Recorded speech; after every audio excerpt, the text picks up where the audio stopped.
السلام عليكم ورحمة الله وبركاته. نحمده ونصلي على رسوله الكريم، أما بعد، فأعوذ بالله من الشيطان الرجيم.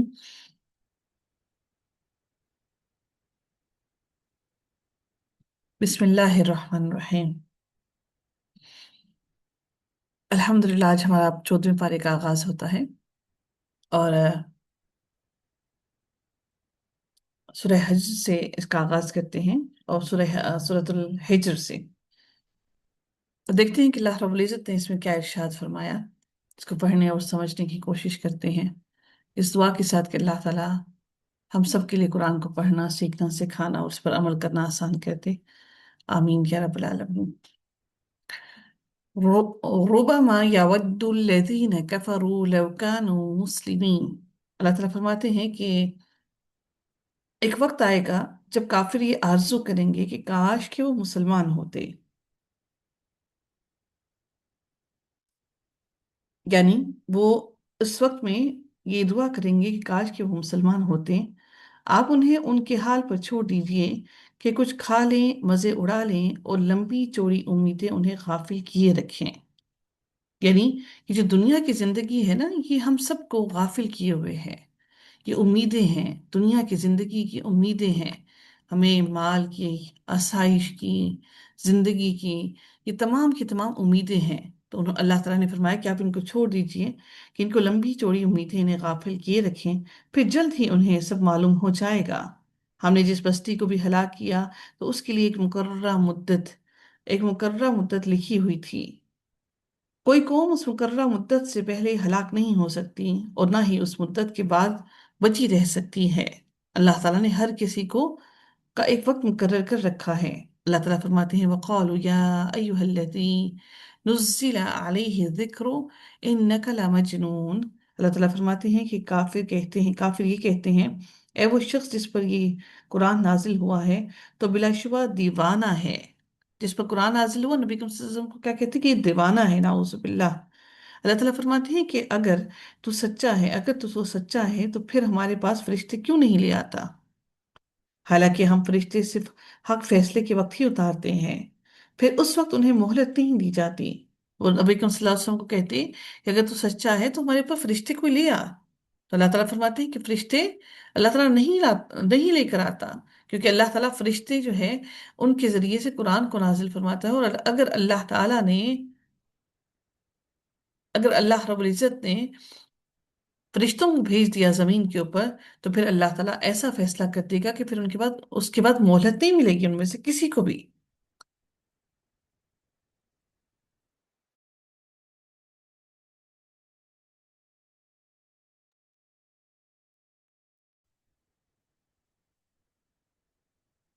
फिर अल्लाह ताला फरमाते हैं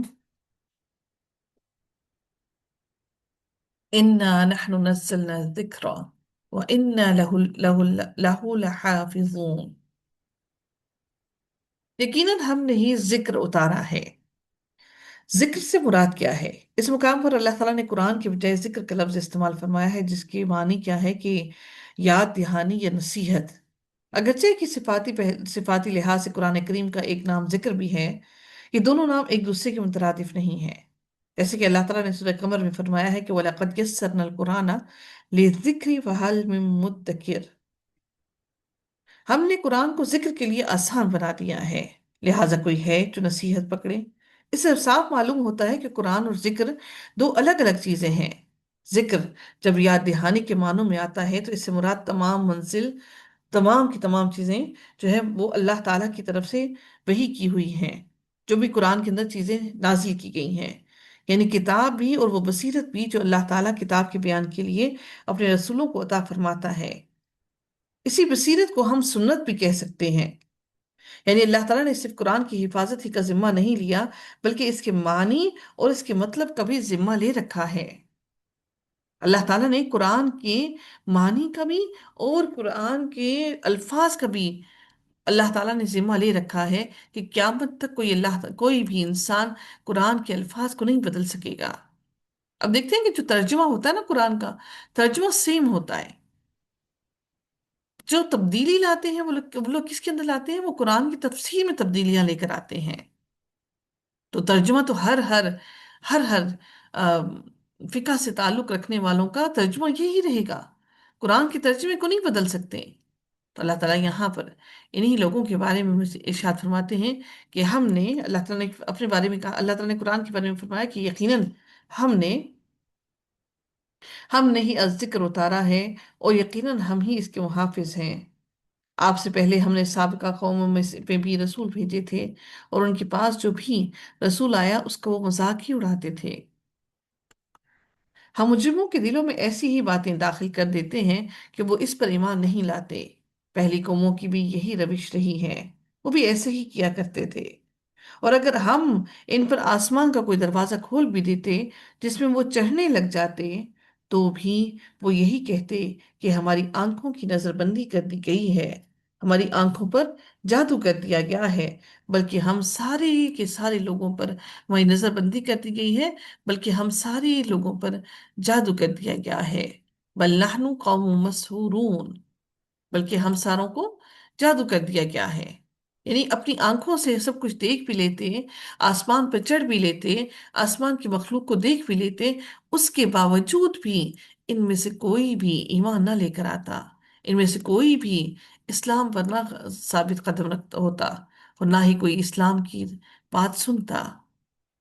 اس لیے ان کو کوئی بھی چیزیں اثر نہیں کرتی، ان کو یہ بات اثر ہرگز نہیں کرتی کہ یہ لوگ قرآن کی تعلیم سیکھیں، قرآن کو سمجھیں اور اس پر عمل کریں۔ اس لیے آپ ان کی باتوں پر غمگین ہرگز نہ ہوں۔ پھر رب کائنات نے فرمایا وَلَقَدْ جَعَلْنَا فِي السَّمَاءِ بُرُوجًا وَزَيَّنَّاهَا لِلنَّاظِرِينَ۔ اللہ تعالیٰ فرماتے ہیں بلا شبہ ہم نے آسمان میں برج بنائے۔ آسمان کے برج سے کیا مراد ہے کہ اس آیت میں اگر کوئی شخص بروج کے لفظ سے وہی 12 برج مراد لیتا ہے جو قدیم لوگ جو آسمانی فلک جو ستاروں اور سیاروں کی پوجا کیا کرتے تھے، اور وہ اس طرح کے آم، ان چیزوں پر یقین رکھا کرتے تھے، تو ایسا ہرگز نہیں ہے، کیونکہ ان برجوں میں سے اکثر برجوں کی اشکال کا زینت سے دور کا بھی کوئی واسطہ نہیں ہے۔ جس طرح سے انسان نے یہ جو ہمارے سٹارز بنا رکھے ہیں، جن میں ٹورس اور جن میں کیپریکون، کینسر، یہ سارے کے سارے سٹارز شامل ہیں، تو ان سے اس سے مراد وہ برج نہیں ہے۔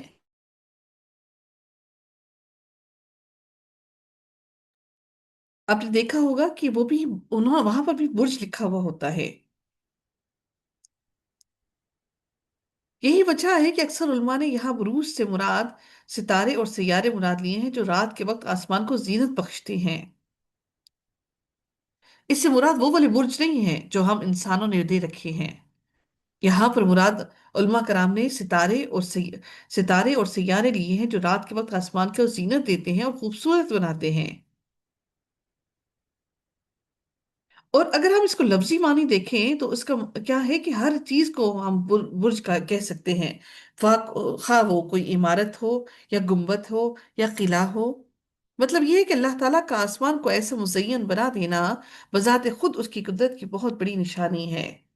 پھر اس کے بعد انہیں اس کی اور کیا نشانی چاہیے کہ اللہ تعالیٰ فرماتے ہیں کہ بلا شبہ ہم نے آسمان میں برج بنائے اور دیکھنے والوں کے لیے انہیں سجا دیا۔ اب یہاں پہ دیکھیں برج سے کیا مراد، یعنی کہ سجایا اللہ نے آسمان کو کس سے؟ ستاروں سے۔ ہم ستارے آسمان کو دیکھتے ہیں نا، تو اللہ نے کہا کہ برج بنائے اور ہم نے اسے دیکھنے والوں کی مزین کر دیا۔ ستارے ہی دیکھ کر ہمیں خوبصورت لگتا ہے نا آسمان، اور ہم نے ہر شیطان مردود سے اس کی حفاظت کی ہے۔ ہاں، اگر شیطان چوری چھپے سننا چاہے تو ایک چمکتا ہوا شعلہ اس کے پیچھے لگ جاتا ہے، اور زمین کو ہم نے پھیلا دیا اور اسی میں سلسلہ ہے، اور اسی کے اندر جو پہاڑ ہے وہ گاڑ دیے ہیں، اور اس میں ہر مناسب چیز کو ہم نے اگایا۔ کس کے اندر؟ اس زمین کو اللہ تعالیٰ نے ہر مناسب چیز کو ایک مقدار کے ساتھ اگایا، اور ہم نے اسی زمین میں تمہارے لیے بھی سامان معیشت بنا دیا، روزگار حاصل کرنے کے طریقے چیزیں بنا دی، اور ان کے لیے بھی جن کے رزاق تم نہیں ہو، اور ان کے لیے بھی جنہیں تم روزی نہیں دیتے ہو، اور اگر کوئی چیز ایس اور کوئی چیز ایسی نہیں ہے جس کے خزانے ہمارے پاس نہ ہو، اور ہم اسے ایک معلوم اندازے کے ساتھ ہی نازل کرتے ہیں۔ اور ہم نے ہواؤں کو بار آور بنا کر بھیجا، پھر ہم نے آسمان سے پانی اتارا، بس ہم نے وہ تمہیں پلایا، اور تم اس کو ہرگز ذخیرہ کرنے والے نہیں ہو۔ یعنی ایسا نہیں ہو سکتا کہ تم پانی کو اپنے پاس ذخیرہ کر کے ہمیشہ کے لیے سیو کر لو۔ اللہ جتنا چاہتا ہے اس حساب سے اتنا ہی پانی نازل کرتا ہے۔ تو اللہ تعالیٰ فرماتے ہیں کہ اور ہم نے، اور بلا شبہ ہم ہی یقیناً زندگی بھی دیتے ہیں اور پھر موت بھی دیتے ہیں، اور ہم ہی وارث ہیں، تمام چیزوں کے وارث اللہ تعالیٰ نے اپنی ذات کو کہا۔ اور یقیناً ہمیں ان لوگوں کا بھی علم ہے جو تم سے آگے نکل گئے اور جو پیچھے رہنے والے ہیں۔ آپ کا پروردگار ہی ان سب کو جمع کرے گا۔ پیچھے رہنے والے لوگوں سے مراد کیا ہے؟ جو پہلی کی قومیں ہیں۔ اور اس سے مراد، پیچھے رہنے والے لوگوں سے مراد ان کافروں کو بھی لیا جا سکتا ہے جو اسلام میں داخل نہیں ہوئے۔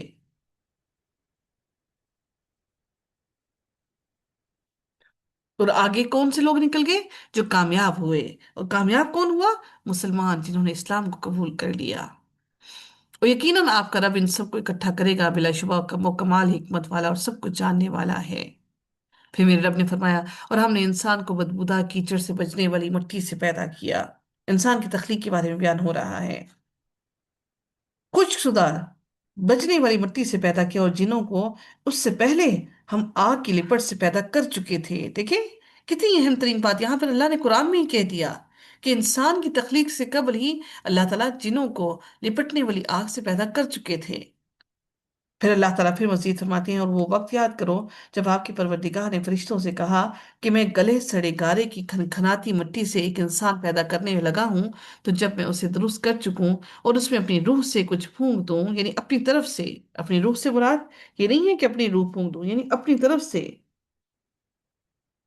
بعض لوگوں نے بڑا گمراہ کن اس کا معنی لے لیا ہے۔ بعض لوگ سمجھتے ہیں کہ نعوذ باللہ، کہتے ہیں کہ اللہ انسان کی ذات میں حلول کر گیا، یعنی کہ اللہ تعالیٰ کی ذات جو ہے وہ انسان کے اندر آ گئی۔ استغفر اللہ۔ بعض لوگوں نے یہ سمجھا کہ جتنا حصہ اللہ نے اپنی روح کا آدم میں پھونکا، اتنا ہی اس کی ذات اس نے اپنی ذات سے کم کر دیا۔ نعوذ باللہ، اس سے یہ ہرگز مراد نہیں ہے۔ اب سوچیں کہ جب سورج روشنی دیتا ہے، جب اس سے شعاعیں نکلتی ہیں، روشنی دیتا ہے، تو کیا سورج کی روشنی نکلنے کے بعد کیا اس سورج کے اندر کوئی کمی آ جاتی ہے؟ سورج تو اتنا ہی باقی رہتا ہے، اس کی روشنی میں کوئی کمی نہیں آتی۔ تو نعوذ باللہ، لوگوں نے اتنے غلط عقائد بنا رکھے ہیں۔ تو اللہ تعالیٰ نے فرمایا، جو یہاں پر فرمایا کہ اس میں اپنی روح سے کچھ پھونک دو، یعنی اپنی طرف سے اس کے اندر پھونک دو، زندگی کی علامت کو پھونک دو، تو تم اس کے سامنے سجدہ ریز ہو جانا۔ یہ تمام فرشتوں کو حکم دیا جا رہا ہے کہ پھر تم کیا کرنا، کہ تم سارے کے سارے اس کے آگے سجدہ ریز ہو جانا۔ یہ ان کی اللہ تعالیٰ کی طرف سے، کہ اللہ رب العزت کی طرف سے ایک آزمائش تھی تمام فرشتوں کی۔ اللہ تعالیٰ جاننا چاہتے تھے کہ وہ اللہ تعالیٰ کے احکامات کو کتنا مانتے ہیں۔ ایسا نہیں ہے کہ اللہ تعالیٰ نہیں جانتے تھے، بلکہ اللہ تعالیٰ کا مقصد اس کے اندر شیطان کے دل کے اندر وہ تکبر جاننا بھی تھا، جو شیطان کے دل کے اندر کہیں سرایت کر چکا تھا، کیونکہ وہ اپنی عبادت کی بنیاد پر بہت زیادہ تکبر کرنے لگا۔ تو رب کائنات فرماتے ہیں، فسجد الملائکۃ کلہم اجمعون، تو ان سب کے سب فرشتوں نے سجدہ کیا سوائے ابلیس کے، جس نے سجدہ کرنے والوں کا ساتھ دینے سے انکار کر دیا۔ اللہ تعالیٰ نے اس سے پوچھا، ابلیس تجھے کیا ہو گیا ہے کہ تو نے سجدہ کرنے والوں کا ساتھ نہ دیا؟ وہ بولا، مجھے یہ گوارا نہ ہوا کہ میں ایسے انسان کو سجدہ کروں جسے تو نے گلے سڑے گارے کھنکھناتی مٹی سے پیدا کیا ہے۔ اللہ تعالیٰ نے فرمایا، یہاں سے نکل جا، کیونکہ تو مردود ہے، شیطان مردود۔ کیا کہا؟ فَإِنَّكَ رَجِيمٌ، کہ تو مردود ہے، دھتکارا ہوا ہے میری رحمت سے، اور روز جزا تک تجھ پر لعنت ہے۔ وہ کہنے لگا، میری پروردگار پھر مجھے اس دن تک زندہ رہنے کی مہلت دے دے جب لوگ دوبارہ اٹھائے جائیں گے۔ یہ اللہ سے اس نے دعا مانگی कि अगर तू मुझे भेज ही रहा है, तो मुझे मरदूद कर ही रहा है, तो मुझे एक लंबी जिंदगी की मोहलत दे दे। अल्लाह ताला ने फरमाया तुझे मोहलत दी जाती है उस दिन तक जिसका वक्त मालूम है। कौन सा? क़यामत के दिन का।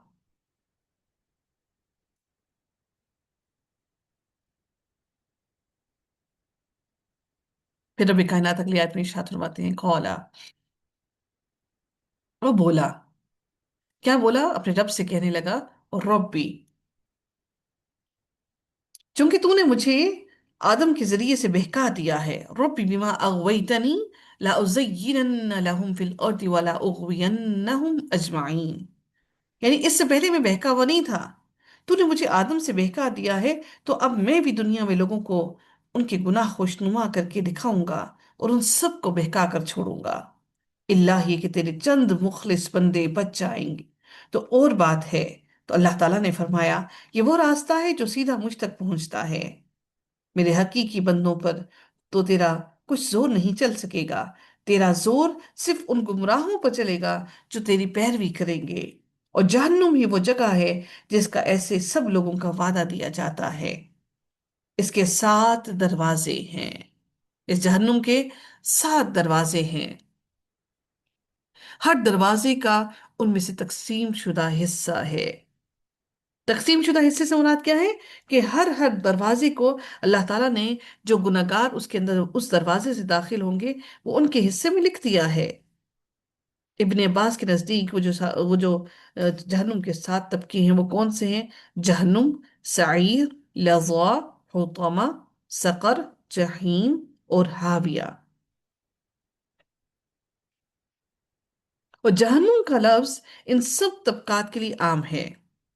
और पहले तबके का नाम है, बाज लोगों ने इन तबकात के लिए गुनाहगारों को यूं तकसीम किया है कि पहला तबका जहन्नुम में गुनाहगार मुसलमान होंगे, दूसरा तबका यानी सईर में यहूद, तीसरा तबका जो लज़ा है उसके अंदर नसारा, चौथे तबके हुतमा में साबीन, पांचवें तबके सकर में मजूस, छठे तबके जहीम में मुशरिक, और सातवां तबका हाविया, जिसके अंदर मुनाफिक लोगों को डाला जाएगा। मुनाफिकत इतनी बड़ी है, इतना बड़ा गुनाह है।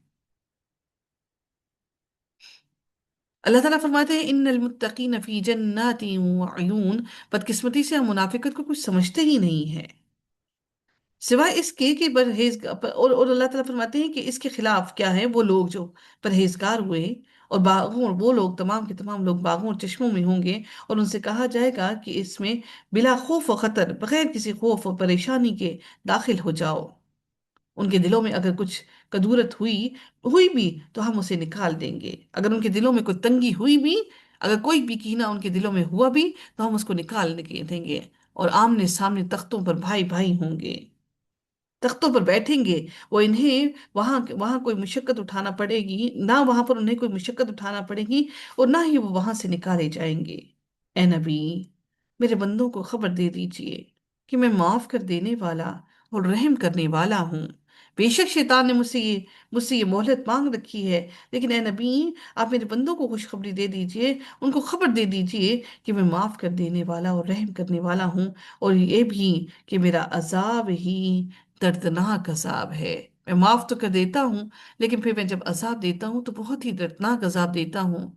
उस दर्द का कोई मदावा नहीं कर सकता। और आप इनको इब्राहिम के मेहमानों की खबर में बारे में भी खबर दे। जब वो उसके यहाँ दाखिल हुए तो उन्होंने सलाम किया। इब्राहिम ने कहा, यकीनन हम तुमसे डरने वाले हैं। उन्होंने कहा, डरो नहीं, डरो नहीं। बिलाशुबा हम आपको साहिब इल्म लड़के की खुशखबरी देते हैं, यानी जिसको अल्लाह ताला इल्म अता करेगा। इब्राहिम ने कहा, क्या मुझे इस हाल में औलाद की खुशखबरी देते हो जबकि मैं बूढ़ा हो चुका हूँ? फिर ये कैसी बशारत दे रहे हो? वो कहने लगे, हम तुझे सच्ची बशारत दे रहे हैं, लिहाजा तू मायूस ना हो। इब्राहिम अलैहिस्सलाम ने कहा, मैं मायूस नहीं हूं, मैं मायूस नहीं हूं। अपने परवरदिगार की रहमत से मायूस सिर्फ और सिर्फ गुमराह लोग ही हो सकते हैं। जो गुमराह होते हैं सिर्फ वही लोग अल्लाह की रहमत से मायूस होते हैं। फिर उनसे पूछा, "ए अल्लाह के भेजे हुए फरिश्तों, तुम्हारा क्या मामला है?" उन्हें ये तो इल्म था कि फरिश्ते ऐसी जमीन पर नहीं आते। वो कहने लगे, "हम एक मुस्लिम कौम की तरफ भेजे गए हैं, सिवाय आले लूत के।" आले लूत से मुराद क्या है? जो हजरत लूत अलैहिस्सलाम की पैरवी करने वाले हैं, उन सबको हम बचा लेंगे। अलबत्ता लूत की बीवी इल्लम्राअतुहु कद्दरना इन्नहा लमिनल गाबिरीन। अलबत्ता लूत की बीवी के लिए बहुक्म इलाही हमने ये मुकद्दर किया है कि वो पीछे रहने वालों में शामिल होगी। फिर रब कायनात ने फरमाया, फिर जब ये ये फरिश्ते लूत के घर आए तो लूत ने उनसे कहा, "तुम तो कुछ अजनबी लोग मालूम होते हो।" वो कहने लगे, "बल्कि हम तो तुम्हारे पास वो अजाब लाए हैं जिसके बारे में ये लोग शक कर रहे थे। हम आपके पास यकीनी बात लाए हैं और हम खुद भी यकीनन सच्चे हैं। हम खुद भी यकीनन सच्चे हैं। लिहाजा तुम कुछ कुछ रात रहे अपने घर वालों को लेकर निकल जाओ, यानी तुम्हारे साथ जो ईमान वाले हैं उन सबको लेकर निकल जाओ जब रात का पहर हो, और तुम उन सब के पीछे रहो। यानी आगे तुम्हारे वो लोग हो जो ईमान लाए हैं, और तुम सबसे आखिर में हो, और तुम में से कोई मुड़ कर ना देखे, और वहां जाओ जहां तुम्हें हुक्म दिया गया है। और हमने लूत को इस बात का फैसला सुना दिया कि सुबह होते ही इन लोगों की जड़ काट दी जाएगी। उनको खबर दे दी अल्लाह ताला ने हजरत लूत अलैहिस्सलाम को पहले ही। आप जो हजरत तूत इस्लाम है, इनका तबलीग का मरकज सदूम शहर था, और ये अजाब इसी शहर में और इसके इर्द गिर्द पर आया था। इनका इलाका इराक और फलस्तीन के दरमियान वाक़या था, जहां आजकल जहां आजकल उर्दन है। यहां से आपको शाम की तरफ हिजरत कर जाने का हुक्म दिया गया। यहाँ पर एक बात का समझना जरूरी है कि सूरह हूद में वाकई की तरतीब यह है कि जब फरिश्ते सईदना लूत अलैहिस्सलाम के यहाँ आए तो कौम के बदमाश और गुंडे फौरन ही सईदना लूत अलैहिस्सलाम के घर पहुंच गए, और आपको अपने इन मेहमानों को इन गुंडों से बचाने की फिक्र लाहक हो गई। तो आपने ये फरमाया कि काश मुझ में इनके मुदाफित की ताकत होती, या मैं किसी मजबूत सहारे की तरफ पनाह ले सकता। तो इस वक्त फरिश्तों ने अपना तारुफ कराया और तसल्ली दी कि आपको घबराने की जरूरत नहीं है। और यहाँ पर तरतीब यह है कि अजाब का जिक्र पहले आया है और बाकी तफसीलात बाद में। तो इसकी वजह यह है कि यहाँ मजमून के तसलसल और मुनासिबत की बिना पर अजाब का जिक्र पहले कर दिया गया है, वरना वाकई की असल तरतीब वही है जो कि सूरह हूद में थी।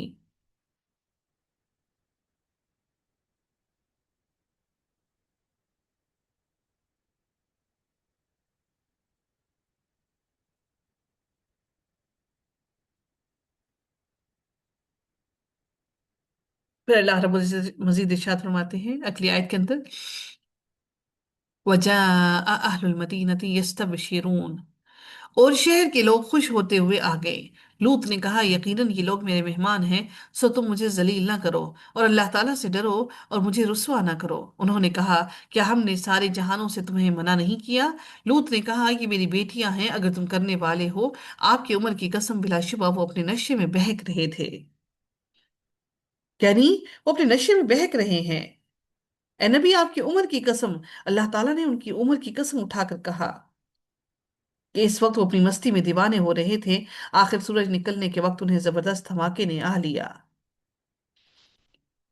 फिर हमने इस बस्ती के ऊपर के हिस्से को नीचे कर दिया और इन पर कंकरों की कसम के पत्थर बरसाए, और हमने इस बस्ती के ऊपर मट्टी के पत्थरों की बारिश की। बिलाशुबा इस वाक्य में भी साहिब फरासत अकल वालों के लिए कई निशानियां हैं। और वो बस्ती बिल्कुल शारई आम पर वाक़ई है। यानी शारे आम से मुराद क्या है? जहां पर लोगों का बहुत ज्यादा आना जाना हो, ऐसी जगह पर ये बस्ती आबाद है। अल्लाह ताला ने फरमाया, और वो बस्ती बिल्कुल शारे आम पर वाक़ई है। लबी सबीलिम मुकीम, बिलाशुबा इसमें ईमान वालों के लिए निशानी है, ताकि लोग वहां से गुजरे, और वहां जो जो वहां से गुजरे उससे इबरत हासिल करे। और एक वाले भी यकीनन जालिम थे, चनाचे हमने उनसे भी इंतकाम ले लिया। और ये दोनों बस्तियां खुली शाहराह पर वाक़ई हैं। यानी ये दोनों की दोनों बस्तियां ऐसी जगह पर वाक़ई हैं जहां से लोगों का गुजर बसर, तिजारती काफलों का गुजर बसर ज्यादा होता है। اللہ ताला फिर अगली आयत में मजीद इरशाद फरमाते हैं कि और वादी हिज्र के वलक़द कज़्ज़ब अस्हाबुल हिज्रिल मुरसलीन, अल्लाह ताला फरमाते हैं और वादी हिज्र के लोगों ने भी रसूलों को झुटलाया था। वादी हिज्र के लोगों से मुराद कौम समूद है, जिसकी तरफ सॉलेह अलैहिस्सलाम को मबूस फरमाया गया था। और यहाँ जो एक रसूल के बजाय कई रसूलों का जिक्र फरमाया गया है, तो ये इस लिहाज से है कि तमाम रसूलों की बुनियादी तालीम हमेशा एक ही रही है। लिहाजा एक रसूल को झुटलाना सब रसूलों को झुटलाने के इक्वल है। अल्लाह ताला फरमाते हैं हमने उन्हें अपनी निशानियां दी, मगर वो एराज ही करते रहे। वो लोग पहाड़ों को तराश कर अमन से उनमें रहते थे। चनाचे हमने सुबह के वक्त उन्हें जबरदस्त धमाके ने आ लिया, और जो वो रास पत्थर के मकान वगैरह बनाते थे उनके किसी काम ना आ सके। और हमने आसमानों और जमीन और उनके दरमियान जो कुछ भी है उन्हें किसी मसलहत से ही पैदा किया है। अल्लाह ताला ने ये तमाम की तमाम चीजें हक के साथ पैदा की हैं, और क़यामत यकीनन आने वाली है। लिहाजा ए नबी, इन काफिरों की बेहुदगियों पर आप मुकम्मल तौर पर दरगुजर कीजिए, अच्छे तरीके से, एहसन तरीके से, खूबसूरती से, कि बिल्कुल आपके दिल में कोई कोई तंगी ना आए। यकीनन आपका आपका परवरदिगार ही सबको पैदा करने वाला और सब कुछ जानने वाला है।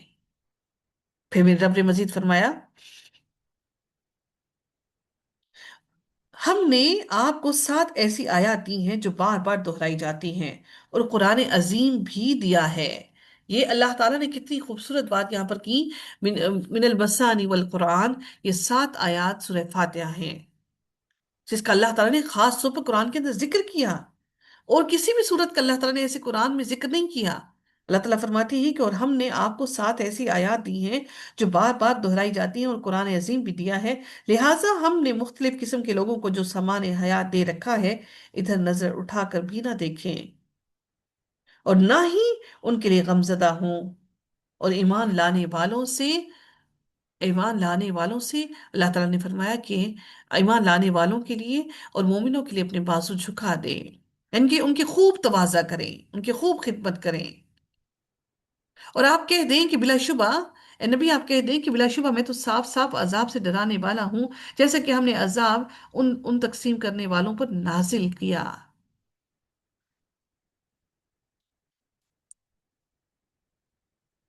हमने तकसीम करने वालों पर उतारा, जिन लोगों ने कुरान को टुकड़े टुकड़े कर दिया। यानी तकसीम क्या किया उन्होंने? कुरान को।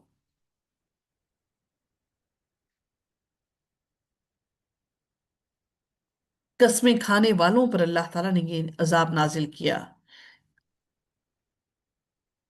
यानी उन्होंने इस सूरत में यहाँ पर जो जिक्र किया गया है, यहाँ पर यहूद और नसारा दोनों ही मुमकिन हो सकते हैं। यानी उन्होंने क्या किया, यहाँ पर बाज हिस्सों को तकसीम तस्लीम कर लिया और बाज हिस्सों का इनकार कर दिया, तकसीम कर लिया। अपनी मर्जी के मुताबिक की आयतों पर उन्होंने यकीन कर लिया, और जिस पर उनका दिल नहीं मान रहा था उसमें तफरका करके उससे उसको उन्होंने अलग कर दिया।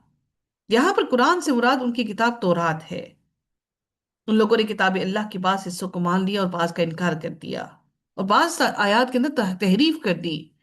अल्लाह ताला उन लोगों के बारे में बातें फरमाते हैं कि जिन्होंने कुरान को टुकड़े टुकड़े कर दिया था, सो आपके परवरदिगार की कसम, हम इनसे जरूर इन आमाल की बाजपुर्स करेंगे जो वो करते रहे। जो वो उन्होंने अमल किया उसके बारे में जरूर सवाल किया जाएगा। फिर अल्लाह ताला फरमाते हैं, लिहाजा जो भी आपको हुक्म दिया जाता है, नबी, जो आपको हुक्म दिया जाता है, उसका साफ ऐलान कर दें और मुश्रिकों से मुंह मोड़ लें। बिलाशुबा आपकी जानिब से हम मजाक उड़ाने वालों के लिए काफी हैं। जो अल्लाह ताला के साथ दूसरे माबूद बनाते हैं, सो जल्द ही वो जान लेंगे। और बिलाशुबा यकीनन हम जानते हैं, आपका सीना बेशक इससे तंग होता है। जो वो कहते हैं, ए नबी, आप अपने रब की हमद के साथ तस्बीह करें और सजदा करने वालों में से हो जाएं, और अपने रब की इबादत करते रहें यहां तक कि आपके पास यकीन आ जाए। आप मुसलसल अल्लाह रब्बुल इज़्ज़त की इबादत करते रहें यहां तक कि आपके पास यकीनी बात यानी मौत आ जाए। जब तक मौत की घड़ी आती है, उस वक्त तक अल्लाह रब्बुल इज़्ज़त का मुसलसल जिक्र करते रहें।